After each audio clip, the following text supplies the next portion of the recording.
Voy a leer un hermoso texto que escribió el profesor Fernando Casulo, que tuve el honor de que él haya sido mi profesor de historia, y lo escribió para un diario de tirada nacional como el diario Perfil. El texto se llama La Odisea de los tímidos y reconcentrados. El 29 de noviembre del 2020, en el minuto 73 del partido Barcelona versus Osasuna, comenzó frente a nuestros ojos una suerte de odisea del siglo XXI. Ese día, Lionel Andrés Messi Cucitini, al convertir un gol 4 días después de la muerte de Diego Armando Maradona, decidió brindarle su propio homenaje al exhibir en el festejo la camiseta de Newell's con la que aquel había debutado en el equipo rosarino en 1993. Así, en el marco de un duelo que se había vuelto medio olímpico y escandaloso y polémico y moralista y agrietado en todas las cosas que rodearon siempre la conversación pública sobre el crédito de Fiorito, la espera sobre lo que iba a hacer Messi al respecto se acabó.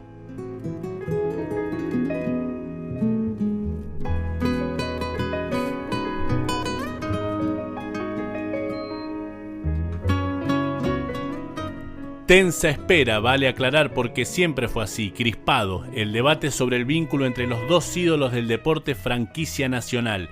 Messi-Maradona fue desde el vamos el territorio perfecto en donde situar las tropas de la autoflagelación, siempre dispuestas en este país en el que la identidad se hierve en salmuera. Lo cierto es que con aquel gesto Messi se colocó, una vez más, en el lugar del héroe.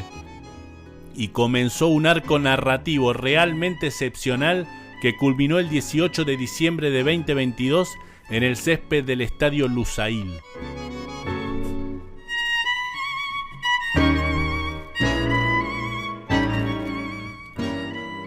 Una odisea rosarina en pleno siglo XXI, así como el relato del siglo VII a.C., comenzaba con un concilio de los dioses en donde Atenea pedía la vuelta de Odiseo desde Troya.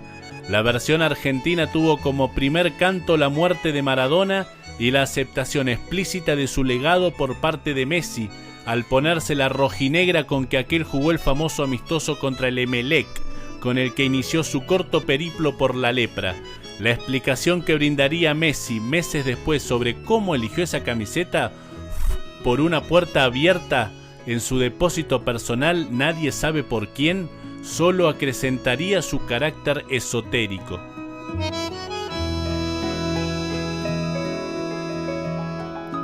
La Odisea es el mítico poema que narra la vuelta al hogar de Odiseo y sus tropas luego de la guerra de Troya.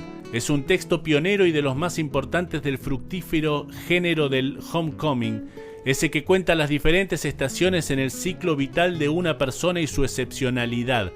Tan relevante para la cultura occidental resultó este tropo que cuenta con incontables producciones en la literatura, la música y el cine. La novela decimonónica, el rock sinfónico, las road movies o el western, todos ellos tienen un amplísimo stock de relatos sobre el héroe y su viaje por la vida. ¿Por qué nos puede pensar en la misma clave entonces al fútbol? ¿Acaso el artefacto cultural, digamos, no escolástico, más relevante desde el siglo XX en la cultura popular y en el mainstream deportivo? Es obvio que el jugador del PSG y de la selección tiene dimensión totémica para el fútbol en particular y la cultura pop en general. Resulta inverosímil que quien lea esta columna hoy desconozca su lugar como referente mundial del deporte y la cultura, a la par de Michael Jordan, Tiger Woods o Serena Williams. Y a su vez es claro que su viaje tiene demasiadas aristas, como el inicio de su carrera partiendo de su país a los 13 años para jugar en un club extranjero que estaba dispuesto a financiarle un tratamiento fundamental para su desarrollo, como para sintetizar su ciclo en un par de años. Pero, por espacio y necesidad de estilizar el argumento, es más que válido concentrarse en el viaje simbólico que comenzó con su gol posterior a la muerte del 10. De hecho, el propio poema de Homero también empezaba por la mitad de la historia, porque algo tan gigante como la vuelta de Odiseo no puede ser narrado en su totalidad. En el caso del rosarino, la previa involucra su tumultuoso recorrido con la camiseta celeste y blanca, que no cantara el himno con la selección, que no jugara como en el Barcelona, las 4 finales perdidas, la renuncia y vuelta, todos y cada uno de los anteriores mundiales, en fin, un proceso que hoy, a la distancia, hasta empalaga.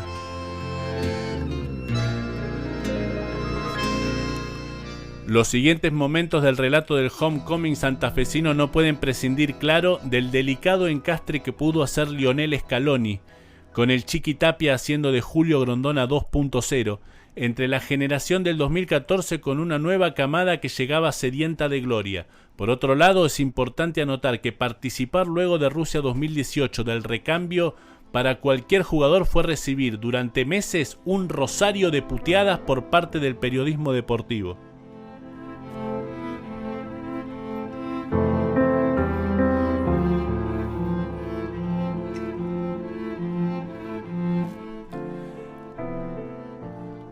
En ese sentido, el armado de los personajes secundarios en esta historia tuvo una cantidad infinita de aristas salientes, que se asemejan más a los 12 del patíbulo o a los 7 magníficos que a una justa deportiva.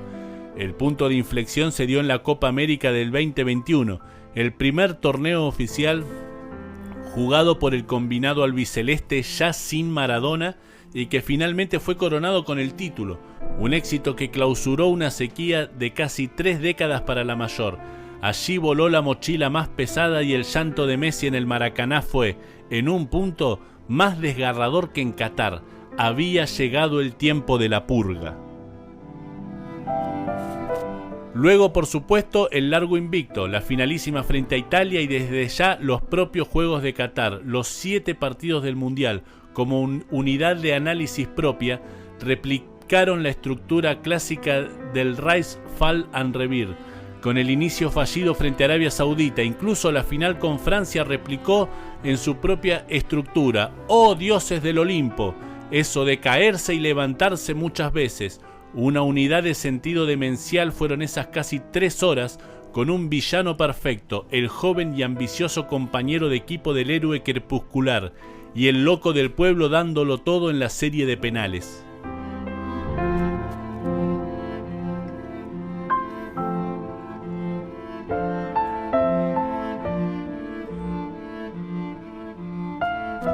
En fin,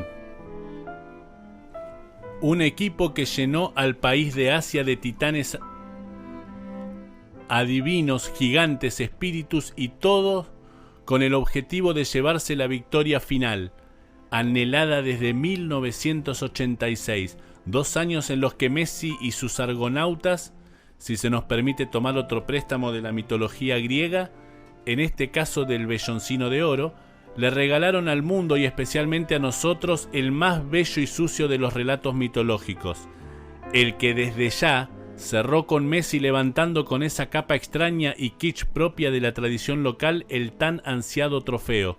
Los millones de personas festejando el martes 20 de diciembre, nada menos, 20 de diciembre, y montando en vivo un carnaval propio del pincel de Bruegel el Viejo fueron el hermoso corolario. La plebe en éxtasis recibiendo a su héroe, una liberación de París sin Segunda Guerra Mundial.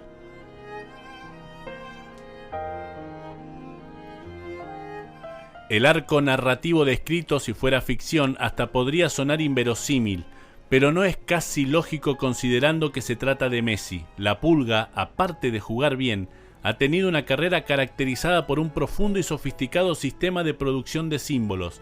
Él es, sin dudarlo, una verdadera bestia semiótica, en gran parte como mecanismo de defensa producto de vivir en un ecosistema hiperfilmado e hipernarrado desde siempre.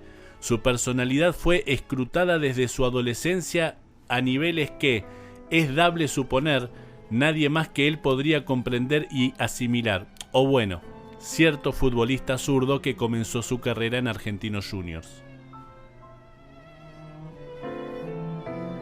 Seguro que un poco como respuesta a ese lugar fetiche que le dieron definiendo en todos estos años un liderazgo opuesto a la hoguera pop en la que se supone deben arder los ídolos antes de volverse un joven cadáver. Un referente bien normal, con una forma de gestión del grupo sostenida en pequeñas rupturas cada vez más apabullantes. Liderazgo de los tímidos y reconcentrados. Siempre medio oído, pero que en el momento menos pensado te la manda a guardar. En la consolidación y mejora de esa clave, y no tanto en la de irse maradonizando, que deberían pensarse las performances como el andá pa' allá bobo, el topo gigio o el gesto de besar la copa en el recorrido para recibir el premio al mejor jugador del mundial. Poner en valor al puño apretado o el labio fruncido, ese que le permitió esquivar tantas veces el sitial de chivo expiatorio. Sin la pluma de Homero, Messi un poco sintetizó en una de las tantas entrevistas a su propia Odisea con eso de la vida es tropezar, volver a levantarse e intentarlo otra vez y luchar por sus sueños. Podrá decirse que la sentencia resulta un poco edulcorada, pero es más que legítima, puesta en la boca de la persona que durante casi 20 años tuvo que fumarse de todo, desde las operaciones del mundo Niembro y sus apéndices, ESPN, Lieberman, Azaro, Viñolo. El petizo orejudo creo que es el único que no se sintió tentado a dar su opinión contraria, hasta las ambiciosas elucubraciones sociológicas y neurolingüísticas de plumas como las de Caparrós o Manes. Una década y media siendo el cuerpo en donde se corrió la carrera por descubrir la falla nacional, legitima poder pensar la resiliencia de esa manera simple pero efectiva. Tropezar y levantarse en alguien así es que hablen de vos millones de personas. Esa escala jamás debe perderse de vista.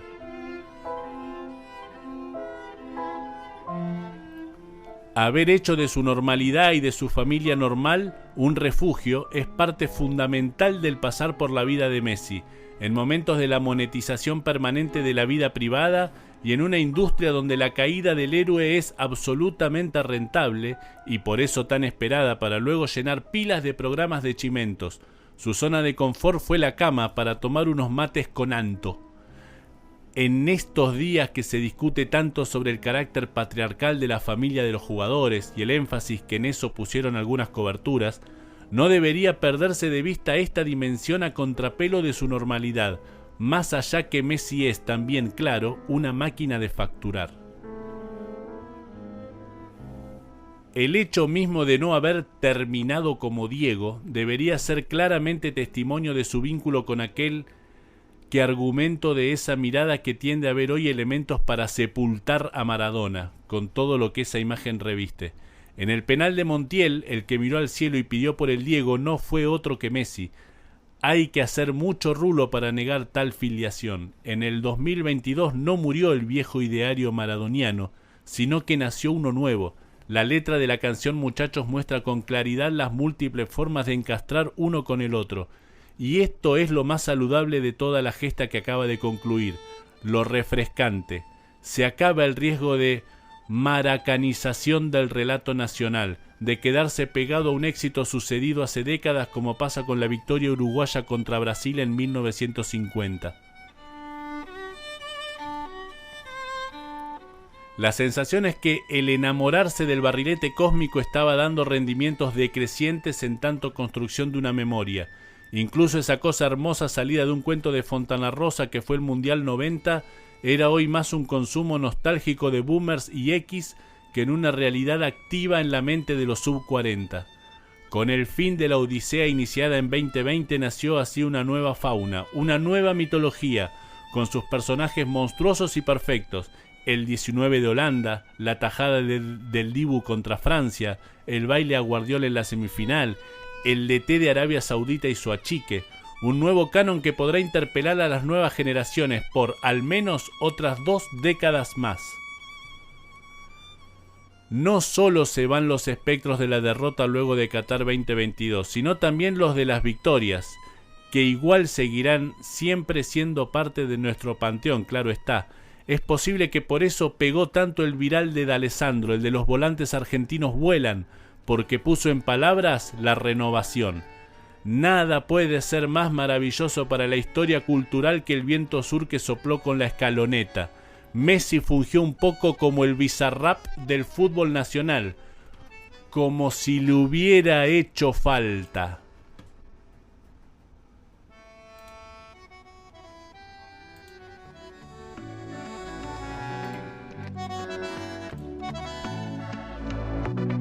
...18 al 12, 20, 22... Faltan 100 minutos y ya no tengo voz. El cuerpo que no aguanta quiere ser campeón. Le hablamos al cielo y no la trajo Dios.